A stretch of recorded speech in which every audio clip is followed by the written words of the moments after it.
ఒకప్పుడు రోజులు ఎలా ఉండేవంటే తల్లి తండ్రి కూలీ నాలి చేసుకునేవాళ్ళు, పిల్లలు మాత్రం డాక్టర్లు, ఇంజనీర్లు, లాయర్లుగా తయారయ్యేవాళ్ళు.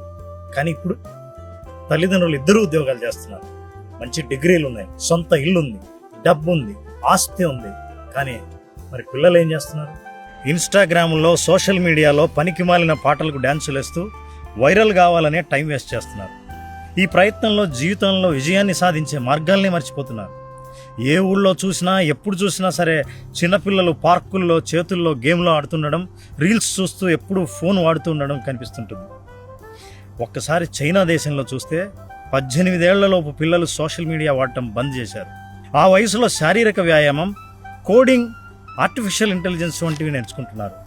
అక్కడి తల్లిదండ్రులు మొబైల్ ఫోన్ పిల్లల్ని దూరంగా ఉంచి మంచి ఆటలను ఆడిస్తున్నారు. ఇక్కడేమో తల్లిదండ్రులు ఇద్దరూ పనిచేస్తున్నారు కాబట్టి పిల్లల్ని నిశ్శబ్దంగా ఉంచడానికో, భోజనం తినిపించడానికో మొబైల్ అలవాటుని చేస్తున్నారు. ఇప్పుడు హై స్కూల్ రోజుల్లోనే పిల్లలు రోజుకు 4-5 గంటలు మొబైల్ పైనే గడుపుతున్నారంటే నమ్ముతారా?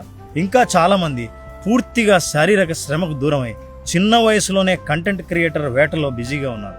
ఇక్కడి చర్చ ఏ దేశం గొప్పది అన్నది కాదు, పిల్లల్ని మొబైల్ నుంచి దూరం చేయడం. రీల్ జీవితం కంటే రియల్ జీవితం గొప్పతనాన్ని చెప్పడం, మొబైల్లో కంటే మైదానంలో గడపాల్సిన అవసరం గురించి చెప్పడం.